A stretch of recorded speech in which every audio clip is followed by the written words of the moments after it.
तो आप भी देखो ना कि मुलायम सिंह यादव ने क्या कहा कि समाजवादी पार्टी की सरकार होगी तो निजाम लोहिया की बात करते हैं, मायावती निजाम अम्बेडकर की बात करती है। आज की भारतीय जनता पार्टी की सरकार कह रही है, वो तो सीधे सीधे रामराज की बात करती है, बल्कि वो है, उनका आदर्श है डॉक्टर हेडगेवार। तो मैं मुसलमान हूं तो हमारा आदर्श कौन होगा? मैं मुसलमान हूं तो 24 घंटे का हूं, घर में भी, बाहर भी, पार्लियामेंट में भी। और निजाम मुस्तफा ऐसा निजाम है, किसी एक व्यक्ति के लिए नहीं, किसी एक इंसान के लिए इंसानियत की बात करता है। कुरान में कहीं लफ्ज़ मुस्लिम नहीं मिलेगा। अस्सलाम वालेकुम रहमतुल्लाहि व बरकातुहू। आज हम आ गए हैं पीस पार्टी के राष्ट्रीय एकता भवन केंद्रीय कार्यालय खलीलाबाद, इसलिए कि हम जानना चाहते हैं कि मौजूदा दौर में जबकि बसपा, सपा, कांग्रेस और अदर जो स्टेट लेवल पार्टियां हैं या नेशनल लेवल पार्टियां हैं, इनकी बातें तो मेन स्ट्रीम मीडिया में आ जाती हैं, लेकिन वो छोटी छोटी पार्टियां जो बुनियादी तौर पर ज़मीन पे उतरकर पब्लिक मसाइल को आवाम तक सही ढंग से पहुंचाने का काम करती हैं, उनकी बात मेन स्ट्रीम मीडिया पर नहीं हो पाती है।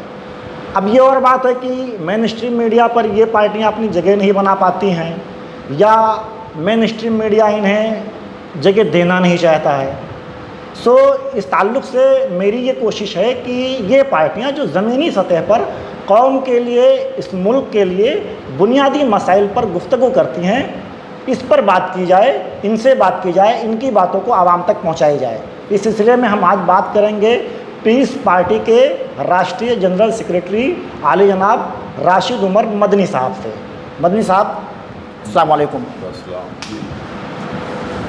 मुख्तसर लफ्ज़ों में पहला सवाल आपसे ये है कि बेसिकली आपकी पार्टी किन खतूत पर काम करना पसंद करती है, इसका मोटो क्या है? पहली बात कि पीस पार्टी बहुत छोटी पार्टी नहीं है। उत्तर प्रदेश में सपा, बसपा, भाजपा के बाद पीस पार्टी है 5वें नंबर की पार्टी जी, जो वोट की बुनियाद पर है। सिर्फ ऐसे नहीं, वोट की बुनियाद पर 5वें नंबर की पार्टी है। पीस पार्टी का मकसद बहुत साफ है कि ये मेरा देश भारत महान है और आज महानता खतरे में। सन 47 से लेकर आज तक जितनी भी पार्टियों की सरकार बनी, सबने एक ही तर्ज पर काम किया है, वो ये है कि इंसाफ नहीं किया, न्याय नहीं हुआ इस देश के अंदर। मतलब पर्टिकुलर किसी एक कम्युनिटी के लिए आप सबके साथ जी। पीस पार्टी किसी वर्ग विशेष की बात नहीं करती, हम देश की बात करते हैं, देश के अवाम की बात करते हैं। अगर किसी को ज़्यादा दिया, किसी को कम दिया, तो ज़्यादा दिया तब भी तो बेईमानी किया। जी बिल्कुल सही है। कम दिया तब भी बेईमानी किया, किसी को ज़्यादा दिया तो भी बेईमानी किया। वो सारी पार्टियों ने किया, चाहे कांग्रेस हो, सपा, बसपा, जनता दल, जनता पार्टी, आज की तारीख में भारतीय जनता पार्टी, ये तो और ख़तरे में है। इनके आते तो भाजपा और खतरे, भाजपा के आने से भारत खतरे में है कि सरकार सरकारी संपत्तियों को बनाती है, बढ़ाती है जी। और आज मौजूदा सरकार तो सरकारी संपत्तियों को बेच रही है। नहीं सर, सरकारी संपत्तियों को बेचना कोई नई रिवायत नहीं, इससे पहले मनमोहन सरकार ने भी संपत्तियां बेची हैं। यही तो कह रहा हूँ कि सबने काम किया वही। कोई सरकार, किसी पार्टी की सरकार हो, अगर से वो देश की संपत्ति को बेचती है तो देश हित में नहीं जी। कोई कारखाना हो सरकारी, अगर वो फ़ायदा नहीं पहुंचा रहा है तो उसे फ़ायदा पहुंचाने की राह हमवार करनी चाहिए, ना कि बेच देना चाहिए। मेरा कोई कारोबार घाटे में चलता है तो उसे कोशिश करेंगे कि फ़ायदे में आए, कि ये दिखा करके ये डिपार्ट जो है फ़ायदा नहीं पहुंचा रहे थे, हमने ख़त्म कर दिया। डिपार्ट विभाग और बढ़ाया जाता है कि ताकि अपने देश की जनता को और सहूलतें मिले। आज बतौर ख़ास इस भारतीय जनता पार्टी की सरकार में तो हर चीज़ बेची जा रही है, चाहे वो तालीम का मामला हो, स्वास्थ्य का मामला हो, या सबसे बड़ा जो घातक है कि न्याय बिक रहा है। भारत के न्याय बिक रहा है, मतलब क्या कहना चाहते हैं आप? हाँ बता रहा हूँ जी कि भारत के सरकारी दफ्तर में कोई ऐसी कुर्सी नहीं है जहाँ के बगैर रिश्वत को काम हो रहा। आप बड़ा इल्ज़ाम लगा रहे हैं सर। इल्ज़ाम नहीं है जी, ये दर हकीकत। आप जाकर के टेस्ट कर लीजिए किसी भी, हाँ कोई होगा, अच्छे लोग भी हैं लेकिन उनकी तादाद बहुत कम है, शायद दशमलव में उनकी तादाद हो कि जो आज भी अधिकारी सारे समाज में, सारे धर्म के अंदर लोग अच्छे लोग हैं, लेकिन कहीं कहीं मिलेंगे। लेकिन तकरीबन यह है कि बगैर रिश्वत के काम नहीं होता। तो न्याय बिक रहा है। जिस देश में न्याय बिक जाए वो देश की महानता खतरे में है। तो पीस पार्टी यही चाहती है कि हम भारत की महानता को बनाए रखें और देश की आवाम को इंसाफ दिया जाए। और इंसाफ एक ऐसा शब्द है जो हर चीज़ पर, अगर स्वास्थ्य हॉस्पिटल में इलाज नहीं है तो वहाँ न्याय नहीं। अगर न्याय हो रहा होगा तो मरीज के साथ न्याय वो स्वास्थ्य विभाग करे, नहीं करता नहीं। तालीम का मामला, कोई भी मामला हो, अगर न्याय नहीं है तो इससे बड़ा अपराध नहीं। सर आपने कहा कि मतलब पीस पार्टी का बेसिक जो मतलब बुनियादी सियासत का जो मरकज़ है वो इंसाफ है जी। और मौजूदा हुकूमत इंसाफ नहीं कर रही है। आपकी तरफ से कोई धरना प्रदर्शन, कोई विरोध? हमेशा किया। पीस आज तो बड़े अच्छे हालात हैं। हमने कोरोना काल में धरना किया हर मुद्दे पर, ख्वाह वो बाबरी मस्जिद का मसला, आखिरी रिपीट जो पड़ी हुई है वो पीस पार्टी की। जो फैसला आने के बाद हमने कहा कि फैसला सुप्रीम कोर्ट अपने फैसले पर नज़रसानी करे, तो सुप्रीम कोर्ट ने तो उसे खारिज कर दिया सर। कर दिया। हम आंदोलन तो है ना, हमारा लड़ाई हम लड़ रहे हैं, अधिकारी माने ना माने मर्जी उनकी, लेकिन हमारी कोशिश है, हम आंदोलन करते हैं। एनआरसी के ऊपर हमने आंदोलन किया, हमारे लोग पर लाठीचार्ज हुई, सब कुछ हुआ है। आंदोलन तो हम करते रहेंगे और आंदोलन ही से तो जागरूकता है कि देश को, आवाम को बताया जाए कि हम आपकी लड़ाई लड़ रहे हैं, शाना हम खड़े हैं आपके साथ सर। हर कदम। जी सर, साल 2008 में आपकी पार्टी आई, साल 2009 का आपने पार्लियामानी इलेक्शन लड़ा, आपकी पार्टी ने बेहतर परफॉर्मेंस किया जैसा उसका डेब्यू था।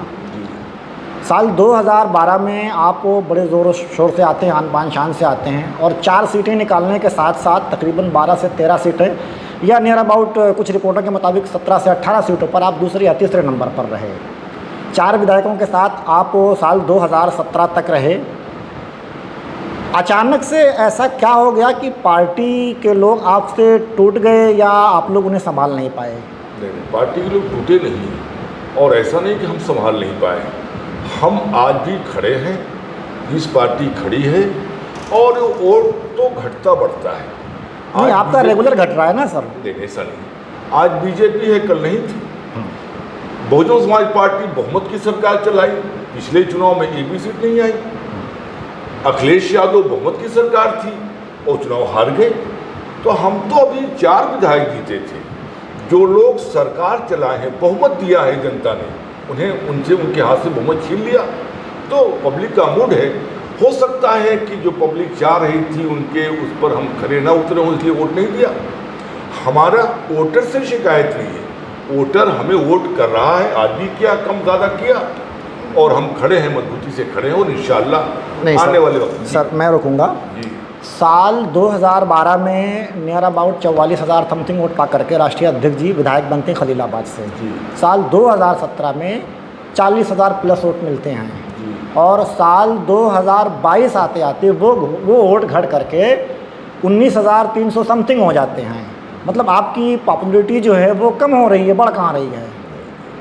असल में जो एक मुसलमानों का, ख़ास तौर से मुसलमानों का और कुछ जो सामाजिक लोग हैं, अति दलित, अति पिछड़ा, वो लोग भी इस बार जो एकदम बहकावे में थे कि भारतीय जनता पार्टी को रोकना है, भारतीय जनता पार्टी को हराने के लिए वो ये समझ रहे कि पीस पार्टी मुकाबला नहीं कर पा रही है, समाजवादी पार्टी कर रही है।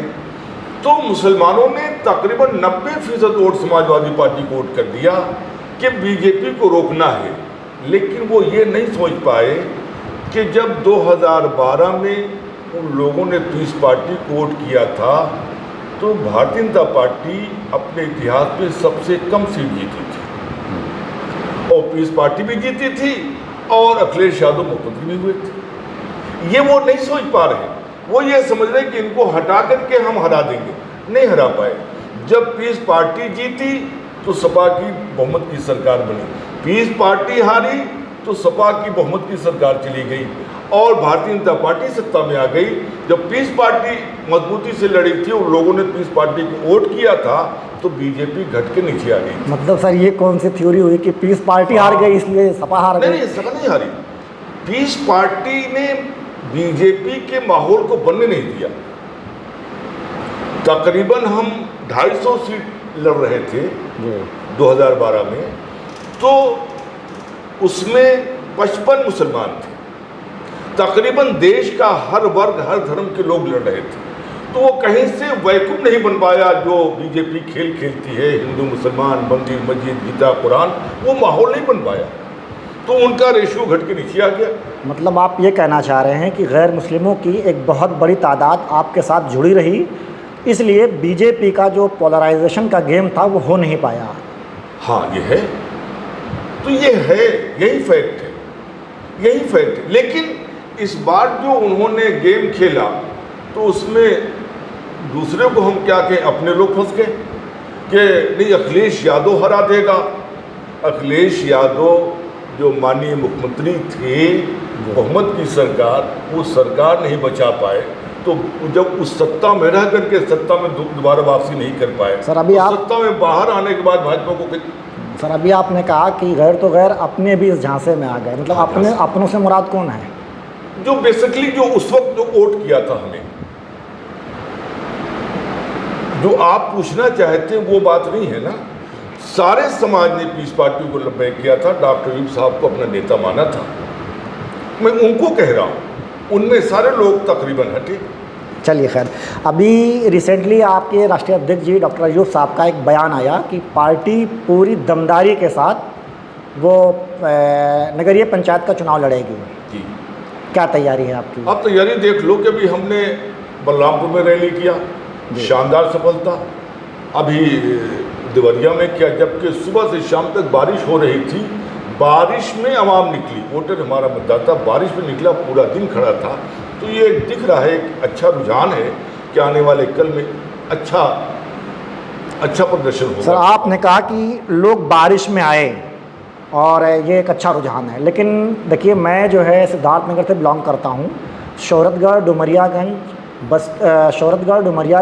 और बांसी और नया नवनिर्मित नगर पंचायत इटवा और बिस्कोहर, ये मेरे करीब में है, तो मैं रेगुलर उस वहाँ का मुशाहिदा करता रहता हूँ। और अभी मैं आ रहा था बखिरा होते हुए खलीलाबाद आया हूँ।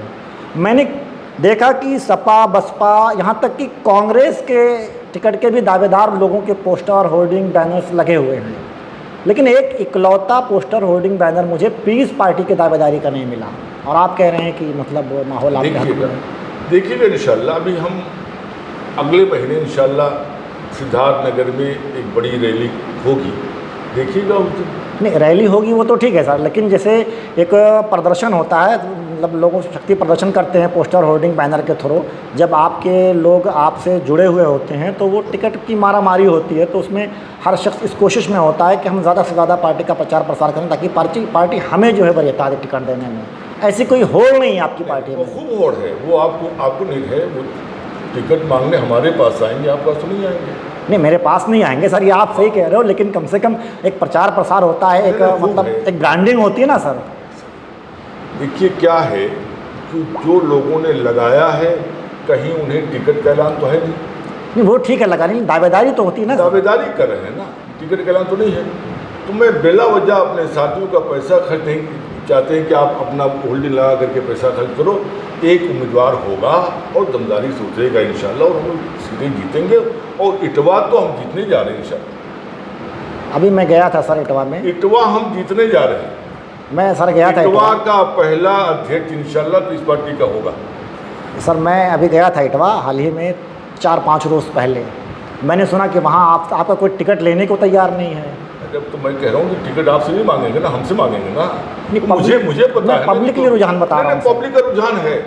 असल में अभी हम ऐलान कर दें जी, तो कॉम्बिनेशन से फिर दूसरी पार्टियां वही देख रही हैं कि पीस पार्टी का कौन आ रहा है, पीस पार्टी का कौन आ रहा है, उसी हिसाब से कॉम्बिनेशन दे करके वो हमें हराना चाहेंगे। हम अपना कार्ड खोलेंगे, घबराइए नहीं, वक्त आने दिए। और इंशाल्लाह मैं कह रहा हूँ इटवा पीस पार्टी चुनाव जीतने जा रही है। इंशाल्लाह पहला अध्यक्ष इटवा का नगर पंचायत का पीस पार्टी का होगा, और हम तो चाहते कि आप ही हो जाओ। अरे नहीं सर, हम लोग कहाँ हो जाएंगे। हाँ, और ये एक चीज़ और एक मसला है आपके क्या चुनाव लड़ता है भाई? नहीं नहीं बिल्कुल, मतलब हर जमहूरियत में हर किसी को इख्तियार है। लड़िए। मैं ये कह रहा था सर कि एक ऑल ओवर पार्टी को लेकर के आपके मतलब एक माइंड सेट है लोगों का कि ये मुस्लिमों को ज़्यादा बिलोंग करती है, मुस्लिमों के मसाइल पर गुफ्तगू करती है, तो क्या ये इल्ज़ाम सही है?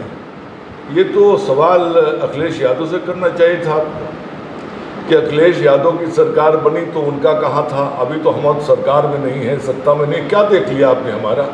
वो सत्ता में आकर के क्या किया? नहीं, वो इसलिए कहा जाता है, मैंने अभी विकिपीडिया पर आपके बारे में सर्च किया, आपकी पार्टी के बारे में, तो आपके बारे में और आपकी पार्टी के बारे में जहाँ तक मैं समझता हूँ, पता नहीं वो सच है क्या है मतलब, लेकिन ये है कि एक अहकाम इलाही निज़ाम मुस्तफ़ा करके उसमें जो है दर्शाया गया है, और आपके बारे में बताया जा रहा है कि आपकी पार्टी एक सेकुलर स्टेट में शरई कानून की बात करती है। क्या ये सही है? शरई कानून कह करके बेहतर निज़ाम को गलत साबित ना करें। शरई निज़ाम या पीस पार्टी के कौमी सदर ने जब ऐलान किया तो उत्तर प्रदेश सरकार ने एनएसए लगाया था कि इस मुल्क में अहकाम इलाही निज़ाम मुस्तफ़ा अलैहिस्सलाम की बात कर रहे हैं। जेल हुई, एनएसए लगा, जेल गए, लेकिन माननीय हाई कोर्ट ने उस FIR को खारिज कर दिया। ये गलत है। ये तो राइट है हर मज़हब के मानने वालों का कि अपने मज़हब पर रहे, अपने मज़हब का प्रचार करे, ये तो राइट है हमारा। ये सेकुलर जो आप कह रहे हो, इस मुल्क का संविधान कह रहा नहीं, अगर इसके खिलाफ जा रहे हो तो आप संविधान के विरोध हो। नहीं, वहाँ ये नहीं कहा जा रहा है कि आप आपकी प्रैक्टिस की बात नहीं हो रही, वहाँ तो ये इख्तियार की बात हो रही है ना, हुकूमत की इख्तियार की बात हो। आप भी देखो ना कि मुलायम सिंह यादव ने क्या कहा कि समाजवादी पार्टी की सरकार होगी तो निज़ाम लोहिया की बात करते हैं, मायावती निज़ाम अम्बेडकर की बात करती है। आज की भारतीय जनता पार्टी की सरकार कह रही है, वो तो सीधे सीधे रामराज की बात करती है, बल्कि वो है, उनका आदर्श है डॉक्टर हेडगेवार। तो मैं मुसलमान हूं तो हमारा आदर्श कौन होगा? मैं मुसलमान हूं तो 24 घंटे का हूं, घर में भी, बाहर भी, पार्लियामेंट में भी। और निज़ाम मुस्तफ़ा ऐसा निज़ाम है किसी एक व्यक्ति के लिए नहीं, किसी एक इंसान के लिए इंसानियत की बात करता है। कुरान में कहीं लफ्ज़ मुस्लिम नहीं मिलेगा, लिन्नास की बात हो रही है। अल्लाह कह रहा है इंसानों की भलाई, इस बात को छिपाओ नहीं। शरीयत यही कह रही कि इंसानों को, अगर मैं इंसानों की भलाई नहीं करता, मुसलमानों की करता है, तो मैं शरीयत का पाबंद नहीं हूं। तो मतलब क्या मान के चलें कि आप जिस निज़ाम मुस्तफ़ा की बात करते हैं वो मतलब जस्टिस फॉर ऑल कम्युनिटी है? एक ही इंसान की नहीं बल्कि जानवर की जान की हिफाजत, खेत खलियान की हिफाजत की बात होती है शरीयत में। निज़ाम मुस्तफ़ा में हम किसी के खेत को नुकसान नहीं पहुंचा सकते। ये चीज़ आप गैर मुस्लिम कम्युनिटी को कैसे समझाएंगे? बिल्कुल समझाएंगे। उनको तो लगता है नहीं, ऐसा नहीं लगता ना, वो लगने नहीं देती। ये भारतीय जनता पार्टी जो खेल खेल रही है कि उसका वो मोटिव बनने ना पाए। ये ऐसा निज़ाम है, एक ऐसी व्यवस्था है जिसको हिंदी में कह लिया जाए तो सारे लोग समझ जाएंगे। अहकाम इलाही, उसका हिंदी क्या होता है? ईश्वरीय निर्देश। निज़ाम मुस्तफ़ा ईश्वरीय दूत का विधान। उर्दू, हिंदी, अरबी अल्फाजों में मत फंसिए। मतलब ये लफ्ज़ों का खेल है, ये अल्फाजों का खेल है, ये शब्दों का नहीं। अगर से हिंदी में कह दें, भारत का हर व्यक्ति, यहां तक के नरेंद्र मोदी साहब भी उसका इनकार नहीं कर सकते, योगी आदित्यनाथ जी इनकार नहीं कर सकते। योगी जी तो एक धार्मिक गुरु है भी है ना, इनकार नहीं कर सकते। ईश्वरीय निर्देश का इनकार कर देंगे, ईश्वरीय दूत के विधान का इनकार कर देंगे। अब ये तो सर उनका अपना मौक़िफ़ है। नहीं, कर ही नहीं सकते ना। मैं जानता हूँ योगी जी योगी हैं, धार्मिक गुरु हैं और एक मठ के जिम्मेदार भी हैं, मुख्यमंत्री भी हैं, वो इनकार नहीं, कोई भी नहीं कर सकता ना। हाँ, हमने खुद उलझा दिया। हम जब बोलेंगे तो उर्दू बोलेंगे, जब बोलेंगे तो हिंदी बोलेंगे। और अल्लाह किसी जुबान का मुताज नहीं है। मतलब आप उर्दू की मुखालफत नहीं ना कर रहे मैं हैं? मुखालफत नहीं करता, छोड़िए। जो जिस जुबान में समझता है उस जुबान में बात कीजिए। आपने योगी जी का जिक्र किया, नरेंद्र मोदी जी का जिक्र किया। बरवक्त अभी उत्तर प्रदेश के कुछ ज़िलों में बाढ़ आई हुई है, जी बिलखुसूस हमारा ज़िला सिद्धार्थनगर काफ़ी ज़्यादा परेशानियों से जो है दो चार है। तो योगी जी की सरकार से इस बाढ़ पीड़ितों की समस्याओं को लेकर के आप कुछ कमेंट करेंगे? नहीं, दुख है योगी जी की सरकार पर, मोदी जी की सरकार पर दुख है हमें। इससे अलग से कोई व्यवस्था नहीं, पहले से दैवी आपदा कोष बना हुआ है। हमारा आपका हर नागरिक का टैक्स इसके अंदर जाता है। इसी दिन के लिए पहले से सरकार के अंदर वो है। फिर क्यों देर हो रही है उनको वहां तक सहूलतें देने में? कहीं से चंदा नहीं मांगना है, किसी से मदद नहीं मांगनी। दैवी आपदा ये कोष है भारत सरकार का भी, उत्तर प्रदेश सरकार का भी, फिर उनको सहूलत देने में देर क्यों? इस बात का मुझे दुख है कि यहाँ योगी आदित्यनाथ जी भी फ्लॉप कर रहे हैं और माननीय प्रधानमंत्री वज़ीर आज़म नरेंद्र मोदी जी भी जो है फ्लॉप कर रहे हैं। जो बात करते हैं वो बात उनकी छोटी साबित हो रही है। एक सिलसिला चल पड़ा है कि अगर कहीं किसी भी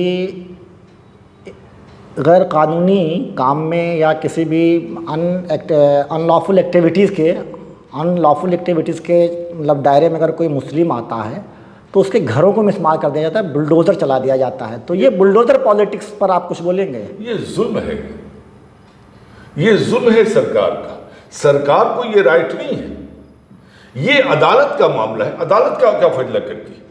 मुख्यमंत्री जज नहीं है। आपको तकलीफ है, आप FIR करो, मुकदमा करो, अदालत सुनवाई करेगी, आप सबूत देखेगी, जांच करेगी, फैसला सुनाएगी। ये तो जुल्म है, किसी के ऊपर हो, मुसलमान पर नहीं, किसी के ऊपर हो। किसी भी भारत के, उत्तर प्रदेश के किसी नागरिक के साथ ऐसा कोई करता है, पुलिस प्रशासन उसमें शामिल नहीं है। पुलिस तो अहलकार है सरकार के। हम सरकार बनेंगे तो हमारी बात मानेंगे पुलिस वाले। मतलब जानबूझ करके हुकूमत, ये तो हुकूमत का जुल्म है। यो योगी आदित्यनाथ आज यहाँ पर जालिम है। नहीं, मैं ये कह रहा हूँ तो मतलब आप सीधे तौर पर इल्ज़ाम लगा रहे हैं कि इल्ज़ाम नहीं कह रहा हूँ, सीधे सीधे कह रहा हूँ, इल्ज़ाम नहीं है कि ये जुल्म है उत्तर प्रदेश सरकार का, माननीय मुख्यमंत्री जी का जुल्म है, ये अत्याचार है उनका। बड़ा इल्ज़ाम है सर। अत्याचार कभी ईश्वर वो तो कह रहे हैं हम सबका साथ सबका विकास तो ये तो है। दिख तो क्या दिख रहा है कि बुलडोजर चल रहा है, बुलडोजर चल रहा है और उनकी सरकार बलात्कारियों को रिहा कर रही है। ये तो है सबका साथ, ये तो है सबका साथ। अभी आप कल एक बाइट मैंने देखी, गोंडा के MP साहब हैं, क्या नाम है, ब्रिजभूषण तिवारी, भाजपा के हैं जी, और वो कह रहे कि मैं कुछ कह नहीं पाऊंगा, प्रशासन यहाँ फेल है, मैं अपनी सरकार को क्या कहूँ। बीजेपी के सांसद कह रहे हैं कि इस आपदा में कोई रोल नहीं है सरकार का, मदद नहीं पहुंचा पा रहे हैं। तो बीजेपी का सांसद भी परेशान है, विधायक परेशान है। ऐसा नहीं मेरे भाई, ये सरकार और योगी जी, मेरी बात वहां तक पहुंच जाए कि आप एक धार्मिक गुरु हैं, आप जानते हो कि अत्याचार ईश्वर को पसंद नहीं है। एक आखिरी सवाल आपसे, अभी आने वाले नगरीय पंचायत में क्या उम्मीद है कि आप कुछ सीटें निकाल पाएंगे? आप ये जान लें कि उत्तर प्रदेश चुनाव आयोग जो यूपी का चुनाव आयोग है, उसमें पीस पार्टी चौथे नंबर की पार्टी है जी। उसमें तो इंशाल्लाह जिसे था इस बार और बेहतर होगा, वोट मिलेगा और बहुत सारी सीटों पर हम जीतेंगे, चेयरमैन होंगे और सभासद पार्षद तो बहुत सारे होते होंगे इंशाल्लाह। मदनी साहब, बहुत बहुत आपका शुक्रिया मिल्लत के बाद से बात करने के लिए।